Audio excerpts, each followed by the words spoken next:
உங்கள மாதிரி விவசாயிகளோட காலடி மண்ணை தொட்டு கும்பிட்டுதான். நான் இங்க வளர்ச்சிக்கு எதிரானவெல்லாம் கிடையாது. ஏர்போர்ட்டே வரக்கூடாதுன்னு நான் சொல்லல, இந்த இடத்துல வரக்கூடாதுன்னு நான் சொல்றேன். 90% ஆஃப் விவசாய நிலங்கள், 90% ஆஃப் நீர்நிலைகளை அழிச்சு இங்க இந்த பரந்தூர் விமான நிலையத்தை கொண்டு வரணும்னு எடுக்கிற அந்த முடிவை எந்த அரசா இருந்தாலும் அது மக்கள் விரோத அரசா தான் இருக்க முடியும். அந்த டங்ஸ்டன் சுரங்கம் அமைக்கிறதை எதிர்த்து தமிழ்நாடு அரசு ஒரு தீர்மானம் ஒன்று கொண்டு வந்தாங்க. அதை நான் மனப்பூர்வமாக வரவேற்கிறேன். ஆனா அதே நிலைப்பாட்டை தானே இங்க நம்ம பரந்தூர் பிரச்சனையில எடுத்திருக்கணும். எப்படி அரிட்டாப்பட்டி பகுதி மக்கள் நம்ம மக்களோ அதே மாதிரி தானே பரந்தூர் மக்களும் நம்ம மக்கள். இந்த திட்டத்துல அவங்களுக்கு ஏதோ ஒரு லாபம் இருக்குது.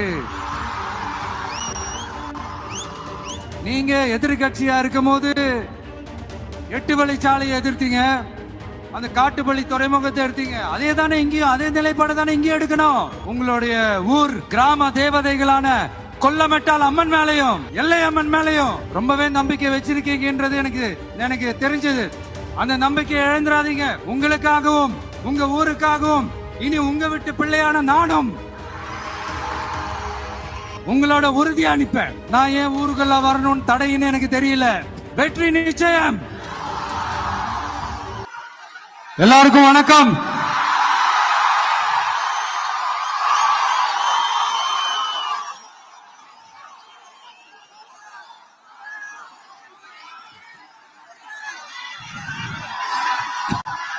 கிட்டத்தட்ட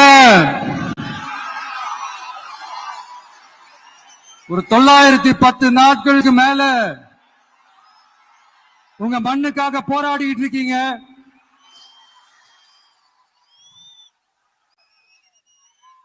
உங்க போராட்டத்தை பத்தி ராகுல்னு ஒரு பையன், சின்ன பையன் பேசுனது நான் கேட்டேன். அந்த குழந்தையோட பேச்சு மனசு ஏதோ செஞ்சிருச்சு. உடனே உங்க எல்லாரையும் பார்க்கணும்னு தோணுச்சு. உங்க எல்லாரையும் கூட பேசி ஆகணும்னு தோணுச்சு. உங்க எல்லாரும் கூட நான் நிப்பேன், தொடர்ந்து நிப்பேன் சொல்லணும்னு தோணுச்சு.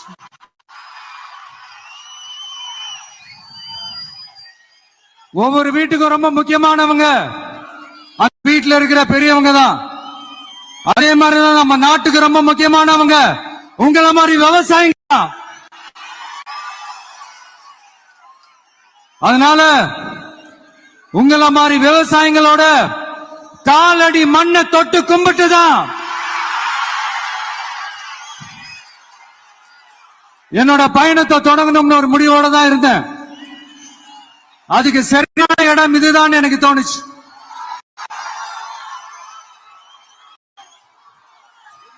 என்ன உங்க வீட்டுல இருக்கிற ஒரு மகனா என்னோட கள அரசியல் பயணம்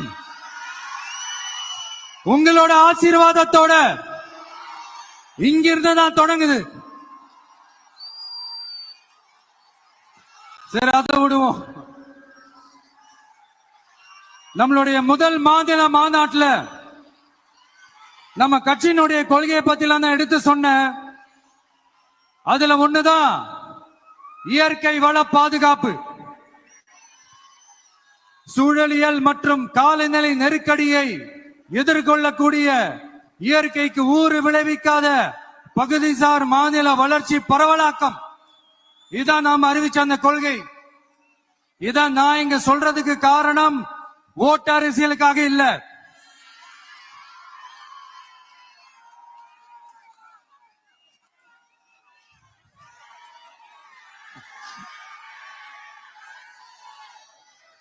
இன்னொரு தீர்மானம் அதே மாநில மாநாட்டில் நான் சொன்னேன். அது விவசாய நிலங்கள் பாதுகாப்பு கொள்கை தீர்மானம். அதுல காஞ்சிபுரம் மாவட்டம் பரந்தூரில் 1000க்கும் மேற்பட்ட ஏக்கர் பரப்பளவில் 13 நீர்நிலைகளை அழிச்சு சென்னை நிரந்தரமாக வெள்ளக்காடாக்கும் திட்டத்தை ஒன்றிய மாநில அரசுகள் கைவிட வேண்டும் வலியுறுத்தின. அது மட்டும் இல்லாம இந்த மண்ணுக்காகவும் மக்களுக்காகவும் நம்ம விவசாயிகள் பாதிக்கிற இந்த திட்டத்துக்கு எதிராக சட்ட போராட்டம் நடத்தவும் தயங்க மாட்டோம்னு சொல்லியிருந்தோம். அத இங்க உங்க முன்னாடி ரொம்ப ஸ்ட்ராங்கா வலியுறுத்துறேன். இந்த பிரச்சனையில நான் உங்களோட இன்னொரு முக்கியமான விஷயம், நம்மள ஆண்டுகிட்டு இருக்கிற ஒன்றிய அரசுக்கும் மாநில அரசுக்கும் நான் சொல்லணும்னு நினைக்கிறேன். நான் இங்க வளர்ச்சிக்கு எதிரானவெல்லாம் கிடையாது. ஏர்போர்ட்டே வரக்கூடாதுன்னு நான் சொல்லல, இந்த இடத்துல வரக்கூடாதுன்னு நான் சொல்றேன்.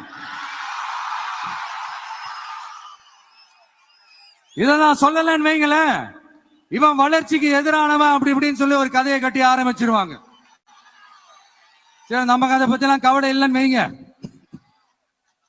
எல்லாத்துக்கும் மேல இன்னைக்கு இந்த பூமியில வாழ்ற எல்லா உயிரினங்களோட இருப்பையும் புவி வெப்பமயமாதல் பயமுறுத்திட்டு இருக்கு. அதனுடைய ரிசல்ட் தான் ஒவ்வொரு வருஷமும் இந்த மழை காலத்துல வெள்ளத்துல சென்னை சிட்டி எப்படி தத்தளிச்சுக்கிட்டு இருக்கிறது நம்ம பாக்குறோம். இப்ப ரீசன்ட் டைம்ல எடுத்த ஒரு அறிவியல் ஆய்வுல இப்படி ஒவ்வொரு வருஷம் சென்னையில வர பிளட்டுக்கு காரணமே இங்க இந்த சுற்றுவட்டார பகுதியில் இருக்கிற சதுப்பு நிலங்களை நீர்நிலைகளை அழிச்சதுதான் சொல்லுது. இப்படி ஒரு சூழல் இருக்கும் போது 90% ஆஃப் விவசாய நிலங்கள் 90% ஆஃப் நீர்நிலைகளை அழிச்சு இங்க இந்த பரந்தூர் விமான நிலையத்தை கொண்டு வரணும்னு எடுக்கிற அந்த முடிவை எந்த அரசா இருந்தாலும் அது மக்கள் விரோத அரசா தான் இருக்க முடியும்.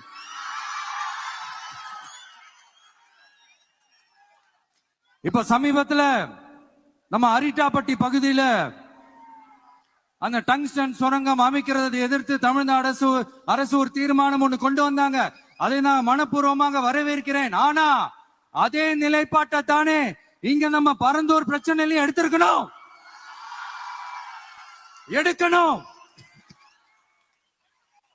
எப்படி அரிட்டாப்பட்டி பகுதி மக்கள் நம்ம மக்களோ அதே மாதிரி தானே பரந்தூர் மக்களும் நம்ம மக்கள்.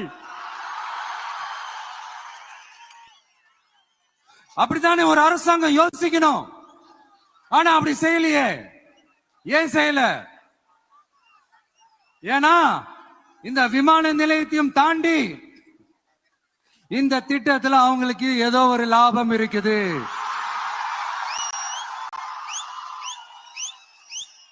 அத நம்ம மக்கள் தெளிவா புரிஞ்சு வச்சிருக்கிறாங்க. நம்மளுடைய ஆட்சியாளர்களுக்கு ஒரு சில கேள்விகள். நீங்க எதிர்கட்சியா இருக்கும் போது 8 வழிச்சாலையை எதிர்த்தீங்க, அந்த காட்டுப்பள்ளி துறைமுகத்தை எடுத்தீங்க. அதே தானே இங்கேயும், அதே நிலைப்பாடு தானே இங்கேயும் எடுக்கணும். அது எப்படி நீங்க எதிர்கட்சியா இருக்கும் போது விவசாயிகளுக்கு ஆதரவு, ஆளுங்கட்சியா இருக்கும் போது விவசாயிகளுக்கு எதிர்ப்பா?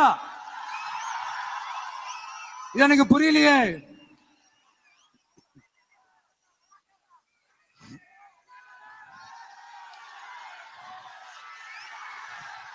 அதனால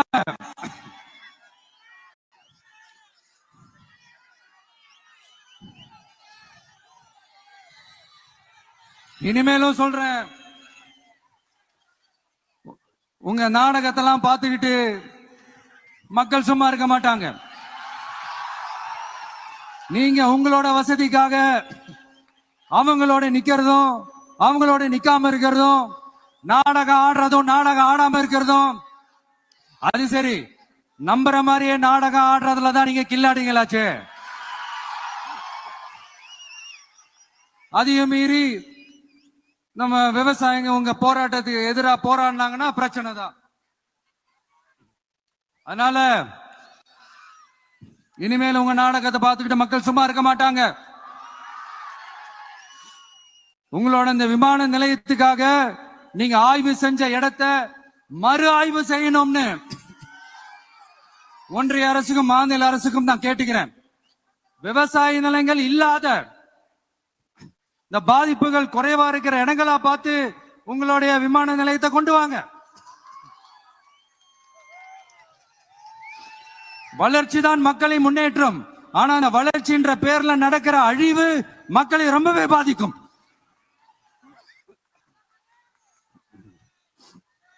நீங்க எல்லாரும் உங்களுடைய ஊர் கிராம தேவதைகளான கொல்லமெட்டால் அம்மன் மேலையும் எல்லை அம்மன் மேலையும் ரொம்பவே நம்பிக்கை வச்சிருக்கீங்கன்றது எனக்கு தெரிஞ்சது. அந்த நம்பிக்கையை இழந்துடாதீங்க. உங்களுக்காகவும் உங்க ஊருக்காகவும் இனி உங்க வீட்டு பிள்ளையான நானும் தமிழக வெற்றி கழகத்தோட தோழர்களும் சட்டத்துக்கு உட்பட்டு எல்லா வழிகளிலும் உங்களோட உறுதி அளிப்பேன். உங்களோட அந்த திடல்ல தான் உங்க எல்லாரையும் மீட் பண்ணணும்னு நினைச்சேன். ஆனா எனக்கு பர்மிஷன் கிடைக்கல. இங்கதான் பர்மிஷன் கொடுத்தாங்க. நான் ஏன் ஊருக்குள்ள வரணும்னு தடையின்னு எனக்கு தெரியல. இப்படிதான் கொஞ்ச நாளைக்கு முன்னாடி நம்ம புள்ளிங்க ஒரு நோட்டீஸ் கொடுத்ததுக்கு தடை விதிச்சாங்க. ஒரு துண்டு சீட்டு நம்ம புள்ளிங்க கொடுத்ததுக்கு. அது ஏன்னு எனக்கு புரியல. அதனால கான்பிடண்டா இருங்க, நல்லதே நடக்கும், வெற்றி நிச்சயம். மீண்டும் சந்திக்கும் வரை நன்றி, வணக்கம்.